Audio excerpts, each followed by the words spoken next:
సభ అధ్యక్షుడు మిత్రులు ప్రొఫెసర్ గాలి వినోద్ కుమార్ గారు, ఈ కార్యక్రమానికి హాజరైనటువంటి పెద్దలు జస్టిస్ ఈశ్వరయ్య గారు, మిత్రులు సామమూర్తి గారు, శివయ్య గారు, ఈ కార్యక్రమంలో పాల్గొంటున్నటువంటి వివిధ సంఘాలకు సంబంధించినటువంటి నాయకులు,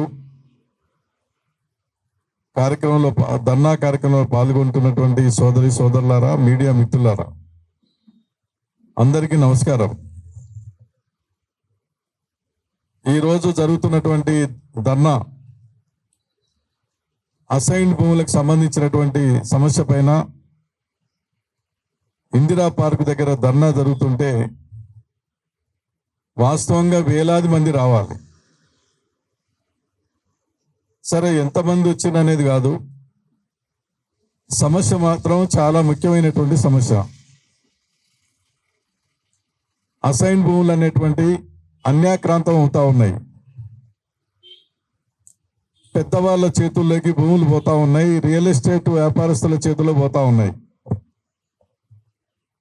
పేదవాళ్లకు ఇంతో అంతో ఇచ్చి వాళ్ళ అనేక రకాల ఇబ్బందులు ఉన్నది అవకాశంగా తీసుకొని డబ్బున్నటువంటి వాళ్ళు భూములు మొత్తం కూడా వాళ్ళ చేతుల్లో తీసుకోవటం అనేది జరుగుతుంది. అసలు పేదవాళ్లకు భూమి రావటం అనేది జరిగింది. అసైన్ భూములు కానీ ప్రభుత్వ భూములు అంటే పోరాటాలు చేయకుండా ఎక్కడ సెంటు భూమి ప్రభుత్వాలు వాళ్ళంతటా వాళ్ళు ఇయ్యలే. చరిత్రలో పోరాటాల ద్వారా మాత్రమే పేదలకు ఇళ్ల స్థలాలు కానీ, అసైన్ భూములు కానీ, వ్యవసాయ భూములు కానీ వచ్చినాయి తప్ప ప్రభుత్వం వాళ్ళంతటా వాళ్ళు, అధికారులు వాళ్ళంతటా వాళ్ళు పేదలకు భూమి పంచాలనేటువంటి సోయి లేదు. అనేక ఒత్తిళ్లతోటి చట్టాలు ఉన్నప్పటికీ కూడా ఆ చట్టాలని ఎక్కడా అమలు చేసిన పరిస్థితి లేదు. మీ అందరికీ తెలుసు, భూమి పంపిణీ అనేటువంటి మొట్టమొదలు మన తెలంగాణ గడ్డ పైన ఎప్పుడు జరిగింది? నిజాం పాలనలో ఆనాడు సాగినటువంటి వీర తెలంగాణ సాయుధ రైతాంగ పోరాటం సందర్భంగా 10 లక్షల ఎకరాల భూమి కమ్యూనిస్టు పార్టీ ఎర్రజెండా నాయకత్వంలో వీరోచితమైనటువంటి పోరాటం సాగించి 4500 మంది కార్యకర్తలు ప్రాణాలు అర్పించి ఆనాడు దొరల చేతుల్లో, భూస్వాముల చేతుల్లో, జమీందారుల చేతుల్లో, నిజాం రజాకార్ల చేతుల్లో ఉన్నటువంటి భూములు మొత్తం కూడా బయటికి తీసి ఆ గడుల నుంచి దొరలని తరిమి కొట్టి 10 లక్షల ఎకరాల భూమి వీర తెలంగాణ సాయుధ రైతాంగ పోరాటం సందర్భంగా పేదలకు పంచబడ్డది. ఇది వాస్తవం. తర్వాత మన దేశానికి స్వాతంత్రం వచ్చిన తర్వాత ఈ కాలం అంతా కూడా చూస్తే, ఇప్పటికీ కూడా చూస్తే ఏంటంటే ఎన్ని లక్షలు, 23 లక్షలు 30 లక్షల ఎకరాలు తప్ప అంతకంటే ఎక్కువ లేదు. భూమి లేక కాదు, ప్రభుత్వ భూములు ఉన్నాయి. కానీ ఇచ్చిన భూములే మళ్ళీ ఏదో రకంగా లాక్కునేటువంటి ప్రయత్నం చేస్తా ఉన్నారు. ప్రభుత్వమే చేస్తున్నది. మేము ఎప్పుడైనా భూమి ప్రభుత్వ అవసరాలకు తీసుకోవచ్చు అనేటువంటి సాత్తోటి ప్రభుత్వ ఆఫీసులు కట్టాలనో లేకపోతే ఇంకేదో పేరుతోటి పేదల నుంచి మళ్ళీ ఇచ్చినటువంటి పట్టా సర్టిఫికెట్స్ కూడా క్యాన్సిల్ చేసి ప్రభుత్వం లాక్కుంటుంది. ప్రైవేట్ వాళ్ళు, రియల్ ఎస్టేట్ వ్యాపారస్తులు లాక్కుంటా ఉన్నారు. ఇప్పుడు సగం భూమి, సుమారుగా 3-4 లక్షల ఎకరాల భూమి ఇవాళ అన్యాక్రాంతం అయింది. ఇవాళ తెలంగాణ రాష్ట్రం మొత్తంలో కూడా 1,000 మంది పేదవాళ్ళు ఇళ్ల స్థలాల కొరకు గుడిసెలు వేసుకొని పోరాటం చేస్తా ఉన్నారు. దాంట్లో దళిత సోదరులు, పేదలు, నిరుపేదలే కదా. నేను ఈ భూమి మీద పుట్టిన పాపానికి ఒక 12 గజాల జాగ ఇయ్యలేరా? మీ ఉండటానికి కొంప ఒక 2 గదులు కట్టేయలేరా? మీకు మాత్రం పెద్ద పెద్ద బంగ్లాలు కావాలి, కార్లు కావాలి, అన్ని కావాలి, 100 ఎకరాల భూములు కావాలి. అందరికంటే ఎక్కువ కష్టపడి పనిచేసేటువంటి ఈ కూలికి, ఈ శ్రామికునికి, ఈ పేదవానికి కనీసం బతకటానికి 12 గజాల జాగ ఇచ్చి 1, 2 గదులు కట్టించవనంటే ఈ ప్రభుత్వాలు ఎందుకు ముందుకు రావు? కేంద్రంలో ఉన్నటువంటి ప్రభుత్వానికి అత్యధిక అధికారాలు ఉంటాయి. 60% అధికారాలు కేంద్రానికి ఉంటే ఒక 40% అధికారం రాష్ట్రానికి ఉంటాయి. చట్టాలు మొత్తం ప్రధానమైనటువంటి అన్ని కూడా పార్లమెంటులో తీసుకురావాలి. కేంద్రంలో ఉన్న ప్రభుత్వం కానీ, రాష్ట్రంలో ఉన్న ప్రభుత్వం కానీ పేదల ఎడల, దళితుల ఎడల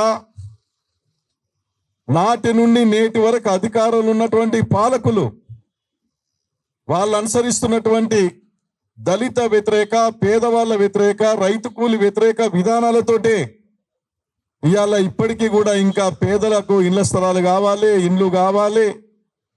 తర్వాత ఏంటంటే మాకు అది ఇవ్వండి, ఇది ఇవ్వండి అని చెప్పేసి అడుక్కునవలసిన పరిస్థితి వస్తుందంటే ఈ దివాలా కోరు ప్రభుత్వాలు పేదల గురించి పట్టించుకోకపోవటం లేదు తప్ప ఇంకోటి కాదు.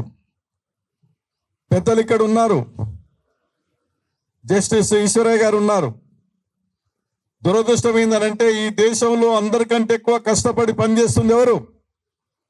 అందరికంటే ఎక్కువ కష్టపడి పనిచేస్తుంది కూలీలు, కార్మికులు, రైతులు, చేతి వృత్తిదారులు, దళితులు, ఎస్టీలు, బడుగు బలహీన వర్గాల ప్రజలు 80% మంది పైనున్నారు.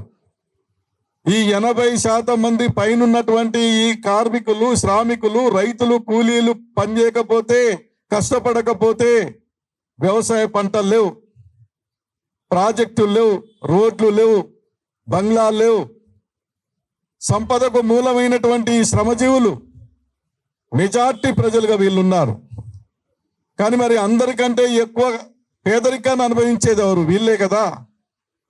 అందరికంటే ఎక్కువ కష్టపడి పనిచేస్తున్నటువంటి రైతులకు, కూలీలకు, కార్మికులకు, దళితులకు, ఎస్టీలకు, బడుగు బలహీన వర్గాలకు ఎందుకు పేదరికం వెంటాడుతూ ఉంది? ఓట్లు వేసేది వీళ్ళే, సంపదకు మూలం వీళ్ళే, ఎక్కువ పనిచేసేది వీళ్ళే. మనలో ఉన్నటువంటి అమాయకత్వాన్ని ఆసరా చేసుకొని 80% మంది ఎవరికి ఓట్లు వేస్తే వాళ్ళే అధికారులకు ఎవరికి వేస్తా ఉన్నారు. మనకెవరు అన్యాయం చేస్తారో వాళ్ళకే వేస్తా ఉన్నాం. ఎప్పటికప్పుడు వాళ్ళు మభ్య పెడతా ఉన్నారు, ఓట్ల స్కీములు తీసుకొస్తా ఉన్నారు, మాయ చేస్తా ఉన్నారు. దాంతో ఏంటంటే ఇవాళ వాళ్ళు ఇష్టం వచ్చినట్టుగా రాజ్యం వెళ్తా ఉన్నారు. ఇవాళ కొంతమందిని ఆదివాసీల్ని తరిమి కొట్టి ఆ అడవి సంపద కూడా కార్పొరేట్ శక్తులకి ఒప్పజెప్పాలని కూడా యుద్ధం చేస్తా ఉన్నారు. అందుకనే భూమి దక్కాలంటే, ఈ అసైన్ భూములన్నీ కూడా అన్యాక్రాంతమైన అసైన్ భూములు దక్కాలంటే పోరాడాలి, పోరాడి సాధించుకోవాలి తప్ప ఇంకోటి కాదు. దళిత సోదరులందరూ కూడా, పేదవాళ్ళంతా కూడా గట్టిగా పోట్లాడుతూనే ఏ ప్రభుత్వమైనా దిగి వస్తుంది, ఇస్తుంది తప్ప వాళ్ళంతటా వాళ్ళు మర్యాదగా ఇయ్యరు. వాళ్ళంతటా వాళ్ళు ఇచ్చిన చరిత్ర ఎక్కడ ఉన్నదా? బ్రిటిష్ వాడిని తరిమి కొడితేనే కదా వాడు వెళ్ళిపోయింది. నిజాం నవాబుని గద్దె దించడం పోరాడితేనే కదా గద్దె దిగింది. తెలంగాణ రాష్ట్రం కూడా పోరాడితేనే కదా వచ్చింది. దున్నేవానికే భూమి కావాలని పోరాడితేనే కదా కొంత భూమి వచ్చింది. పోట్లాడకపోతే పేదవాళ్లకు భూమి దక్కదు, ఇంకా అన్యాక్రాంతం అవుతుంది. అందుకొరకే ఇవాళ కాంగ్రెస్ ప్రభుత్వాన్ని అడుగుతున్నాం, కేంద్రంలో ఉన్నటువంటి మోడీ ప్రభుత్వాన్ని కూడా అడుగుతున్నాం. సాంబమూర్తి గారు లాంటి పెద్దలు కూడా చెప్పాలి. 10 సంవత్సరాల 8 మాసాలైంది కేంద్రంలో మోడీ సర్కార్ వచ్చి. పేదలకు భూమి దక్కటానికి, ఇండ్లు ఇవ్వటానికి, మరి పేదల సమస్యలు పరిష్కారం చేయడానికి పార్లమెంటులో ఏం చేస్తా ఉన్నారు, అసెంబ్లీలో ఏం చేస్తా ఉన్నారు అని చెప్పి మనం ప్రశ్నించాలి. ఈ 2 ప్రభుత్వాలు తీసుకునే నిర్ణయాలపైనే ప్రజల యొక్క భవిష్యత్తు, దేశ భవిష్యత్తు, రాష్ట్ర భవిష్యత్తు ఆధారపడి ఉన్నది. వాళ్ళు మన కొరకు పని చేయటం లేదు, కొద్ది మంది కొరకే పనిచేస్తా ఉన్నారు. అందుకనే కాంగ్రెస్ ప్రభుత్వాన్ని ఇలా అడుగుతుంది ఒకటే. ఇక్కడ వినోద్ కుమార్ గారు, శివయ్య గారు వీళ్ళ ఆధ్వర్యంలో ఈ కార్యక్రమం పెట్టిందంటే రేవంత్ రెడ్డి గారికి ఈ సభ నుంచి, ధర్నా నుంచి ఆయనకు ఒక మెసేజ్ అనేది పోవాలి. మీరు ఎన్నికల మేనిఫెస్టోలో మీరు హామీ ఇచ్చారు, అసైన్ భూములు ఎక్కడెక్కడ ఉన్నాయో మేము దళితులకు హక్కులు కల్పిస్తాం, అన్ని రకాల హక్కులు కల్పిస్తాం. దళితుల నుంచి భూములు పేదవాళ్ళకు పోతే వాళ్ళు పేదవాళ్ళ కాదానే చూసి వాళ్ళకు కూడా హక్కులు కల్పిస్తాం అని చెప్పి మీరే చెప్పారు కదా. అందుకనే సర్వే చేయించండి. ఎక్కడెక్కడ అన్యాక్రాంతం జరిగిందో మొత్తం జిల్లా కలెక్టర్లకు ఆదేశాలు ఇచ్చి మీ రెవెన్యూ డిపార్ట్మెంట్ మొత్తం కూడా రంగంలో దించి సర్వే చేయించి అన్యాక్రాంతమైన భూములన్నీ వెనక్కి తీసుకొని ఏ దళితులకు ఇచ్చారో ఆ దళితులకు హక్కులు కల్పించాలని, తర్వాత మిగిలినటువంటి ప్రభుత్వ భూములు కూడా పేదలకు పంచాలని, ఇళ్ల స్థలాలు లేని పేదలందరికీ కూడా ఇళ్ల స్థలాలు ఇల్లు కట్టించాలని ఇవాళ ఈ సందర్భంగా మనం కోరుతా ఉన్నాం. ఈ సమస్య పైన మీరు జరిపేటువంటి పోరాటానికి సిపిఎం పార్టీ అన్ని విధాలుగా మీకు మద్దతు ఇస్తుంది. మీకు అన్ని విధాలుగా మేము ఆ రకమైనటువంటి సహకారాన్ని అందిస్తాం. మా వైపు నుంచి కూడా ముఖ్యమంత్రి గారికి ఒక లేఖ రాస్తాం. ఈ విషయంలో మీరు మాటలు చెప్పడం కాదు, ఆచరణలో మీరు ఖచ్చితంగా చేసి చూపించాలి. ఎన్నికల హామీలో మీరు నిలబెట్టుకోవాలి. లేకపోతే ఈ దళితులు పేదలు మీ ఎంట ఉండరు, మీకు బుద్ధి చెప్తారని కూడా మా వైపు నుంచి కూడా ముఖ్యమంత్రి గారికి లెటర్ పెట్టి మేము కలిసి ఇస్తామని, ఈ పోరాటం వృధా కాదు, ఈ సమస్య పరిష్కారం అయ్యేంత వరకు కూడా మీరు అందరూ ఐక్యంగా పోరాడి సాధించుకోవాలని చెప్పేసి విజ్ఞప్తి చేస్తూ ఈ అవకాశం కల్పించినటువంటి మిత్రులకి, మరి మన వినోద్ కుమార్ గారికి, శివయ్య గారికి, ఇతర పెద్దలకు, మిత్రులకు ధన్యవాదాలు తెలియజేస్తూ సెలవు.